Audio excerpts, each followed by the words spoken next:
Bienvenidos al podcast Historia y Derecho, Fundamentos para el Jurista, dirigido a estudiantes de Derecho.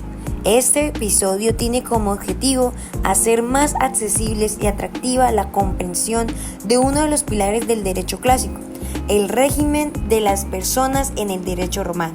Recuerda darle like, suscribirse, compartir y comentar. Esto me ayuda y me motiva a continuar. ¡Gracias! Historia y Derecho. Fundamentos para el jurista. El régimen de las personas en el derecho romano. Origen de nuestra concepción jurídica actual. Bienvenidos a Historia y Derecho. Fundamentos para el jurista. El podcast donde analizamos los orígenes históricos de las instituciones jurídicas que siguen vigentes.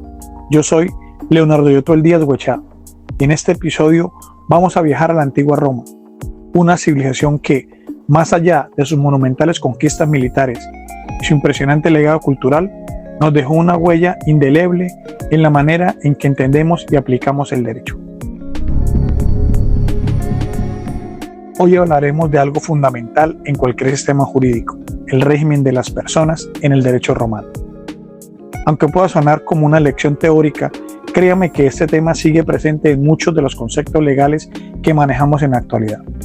Así que prepárate para descubrir cómo el derecho romano no solo clasifica a las personas, sino que sentó las bases para entender quiénes somos ante la ley. Imagina por un momento que estamos en Roma, unos 2000 años atrás, en un mundo que gira en torno a una compleja estructura de clases y estatus, donde el lugar que ocupas en la sociedad determina todo, desde tus derechos hasta tus responsabilidades civiles. En este contexto, el derecho romano se preocupaba por algo esencial, la clasificación de las personas. ¿Por qué eso es importante? Porque para los romanos no todas las personas eran iguales ante la ley.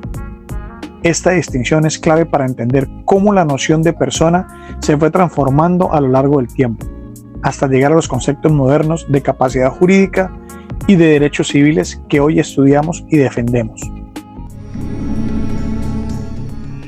Para los romanos las personas se clasificaban en tres categorías básicas: libres, esclavos y libertos.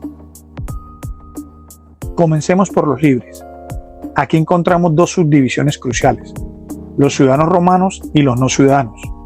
Los ciudadanos romanos gozaban de derechos completos, como el derecho a votar, a casarse legalmente, a poseer propiedades y, lo más importante, a recibir la protección de las leyes romanas. En cambio, los no ciudadanos, como los peregrinos, tenían ciertos derechos limitados, pero no disfrutaban de todas las garantías de un ciudadano romano pleno. ¿Te suena familiar? Este concepto de ciudadanía, con diferentes niveles de derechos y obligaciones, es una base que seguimos utilizando hoy. Piensa en los derechos de ciudadanía en los diferentes países y cómo varían para los nacionales y para los extranjeros. Aunque nuestro sistema ha evolucionado mucho, la base jurídica que separa a los ciudadanos de los no ciudadanos tiene raíces profundamente romanas. Ahora pasemos a una categoría que puede parecer más lejana para nosotros, pero que era esencial en el derecho romano: los esclavos. En la antigua Roma, los esclavos no eran considerados personas con derechos, sino objetos de propiedad. Esto significaba que carecían de capacidad jurídica propia. Un esclavo no podía poseer bienes, no tenía derecho a casarse legalmente, y su destino dependía completamente de la voluntad de su dueño. Sin embargo, es aquí donde el derecho romano muestra su complejidad. Aunque los esclavos no eran considerados personas en tal sentido legal, podían obtener su libertad a través del manumicio, lo que los convertía en libertos. Esta transición es interesante porque los libertos tenían ciertos derechos y pasaban a una especie de estatus intermediario entre los esclavos y los ciudadanos libres.